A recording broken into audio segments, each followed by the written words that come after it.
Hey Mallards, it's Tuesday, and Meg and Vex go to game, which means Amanda and I hang out and watch Spooky movies. this one a little less spooky and a little more comedy. Yeah. But we like a good horror comedy. This film is a Netflix original starring Adam Scott and Evangeline Lilly called Little Evil. And we didn't know what to expect going in. I mean, the general premise is that Adam Scott's character becomes stepdad to a kid who is the Antichrist. It's like... Yeah. Spoilers. Yeah, spoilers. Oh yeah, this whole video full of spoilers. We're gonna spoil the whole thing. Yeah. But it's like Omens. Like there are a bunch. Rosemary's Baby, I guess, doesn't really have the dad in it, but Omens definitely does. So your basic story, you know, guy meets girl, guy falls in love with girl, they get married, guy discovers that new child is the Antichrist. You know, it's a very classic story. Classic. We pick up like right after their wedding. Okay, so this film has two great turns, I think. The first is that the film starts with Evangeline Lilly running out of the house, grabbing a shovel, running to the backyard in the pouring rain, where she's yelling at her child, Lucas, "Where's Gary?" That's Adam Scott, the stepfather. And Lucas just like points at the ground, and then she unburies him, where he's buried in the ground in a coffin, and she gets him out and he says, "I want a divorce." And then you flash back to a week earlier, where they're showing up as happy newlyweds. Mm-hmm. And I think that that's really clever. Yeah. I thought it was a great start. I agree.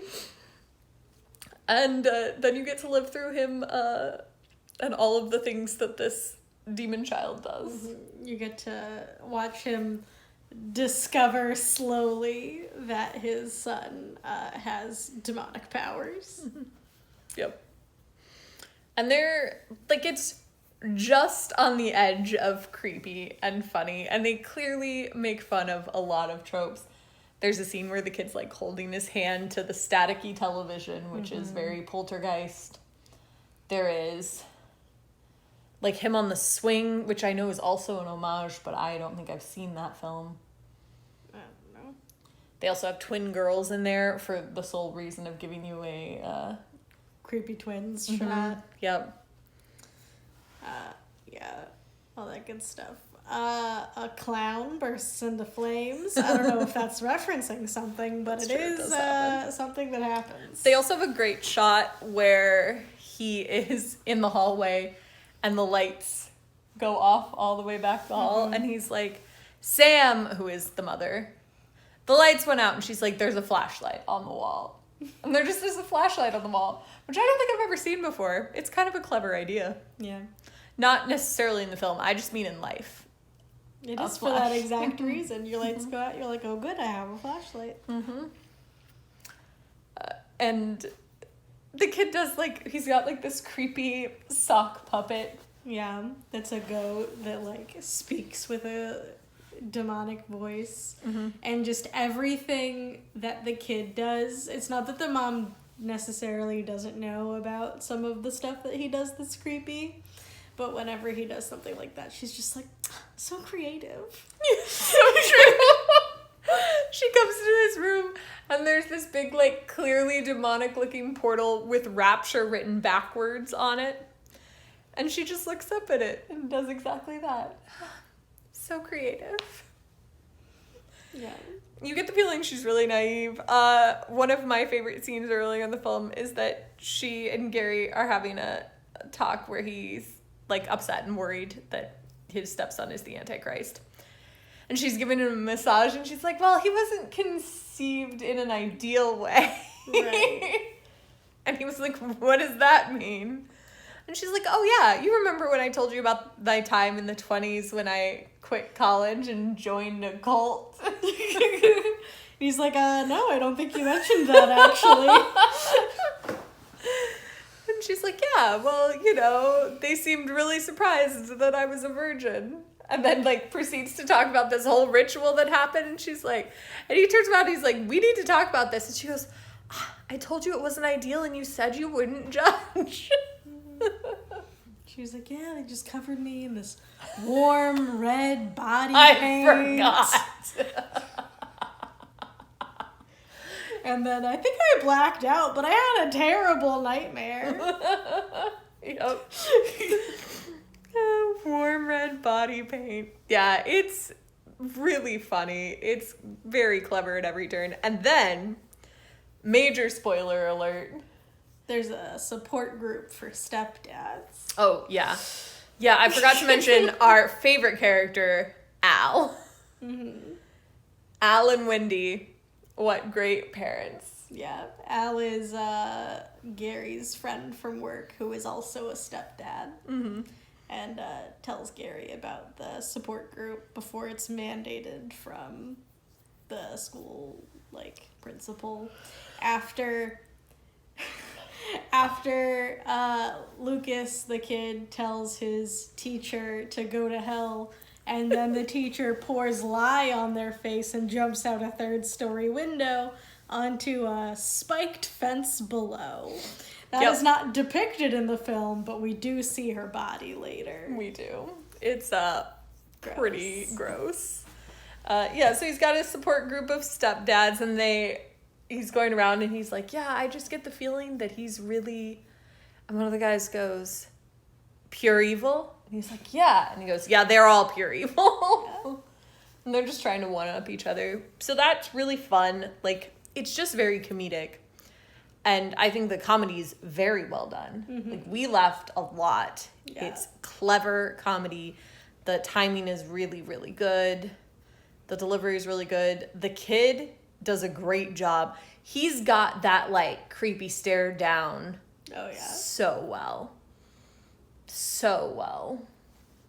Very impressive. He also, like, doesn't blink, which I was also really impressed by. Like, he just... for a very long time. Longer than I could stare, probably. And so it culminates in him realizing that he's got to kill the kid, because obviously he's the Antichrist. And he takes him to a water park on his birthday. Oh, after yelling at his mother and saying he's the Antichrist, and, you know, they're in a fight. So he takes the kid to a water park on his birthday for the sole purpose of drowning him on hallowed ground, because apparently the Pope blessed the water park. Sure, why not? Does that mean that the water park is full of holy water? I guess theoretically. The idea that has now just sparked a bunch of ideas in my brain of, like, a demon hunting group, you know, or like vampire. Holy water's bad on vampires sometimes too. Mm-hmm. Like, just the idea that you get the Pope to literally bless an entire water park, so it's just full of holy water. So you can just trap the vampires or whatever in the water park. Yeah, that idea is really fun to me. Mm-hmm. All right. Anyway, after that side tangent, and then they have a great time. And that scene started where the little puppet was like, Lucas doesn't know how to swim. And he was like, it's okay, buddy, I'll teach you. And I turned to Amanda and I said, oh no. They're going to have a great time. Proceeds to this montage of them just having a lovely day at the water park. It's so true. And they're so cute. And Lucas is like smiling and doing, you know, acting like a child. You know, who's actually having a good time. It's so funny. And then Amanda and I were like, what's gonna happen now? And so the big plan was to go on the, like, biggest water slide in the park wearing, like, swim floaties full of sand so that he drowns, because that's one of the ways the, like, demon hunter guy they talked to earlier. Oh yeah, they find a demon hunter. Not super relevant. He dies very shortly after coming into existence. Correct. So the demon hunter's like, you have to either stab him or, like, burn him or drown him, like, on hallowed ground. As long as he, like, dies on hallowed ground, it's fine. So he's gonna drown him after going on the big slide. So So they have this great day, and then he takes him on the big slide. Yeah, and time comes, he's like, do you want to go on the big one? Lucas is like, yeah! And he's like, oh, God. And they get up there, and we're like, he's not going to do it. But then he definitely puts the sand-filled floaties on Lucas's arm. Mm-hmm. And I was like, oh my gosh. Yeah, and then he tries to talk Lucas out of actually going down the slide. But then, like, Lucas, like, Gary turns his back and Lucas goes down by himself. Mm-hmm. And Gary's like, I need a sign! Like, screaming up at the sky from, like, to God. And then he sees skywriting that says love. And then Gary goes, oh no! And just, like, dives down the slide and saves Lucas. And then they go out for ice cream and have this heartfelt moment where Lucas is like, I'm really sorry I married you alive. And Gary's like, I'm sorry I tried to drown you. I put sand in your floaties is what he said. Yeah, so he's like, I'm really sorry I married you alive. And Gary's like, it's okay, I get it. And he's like, I'm sorry that I put sand in your floaties. And Lucas goes, that's okay, I get it. And it's a really precious moment. And you're thinking, wow, I did not expect this movie to go this way. And then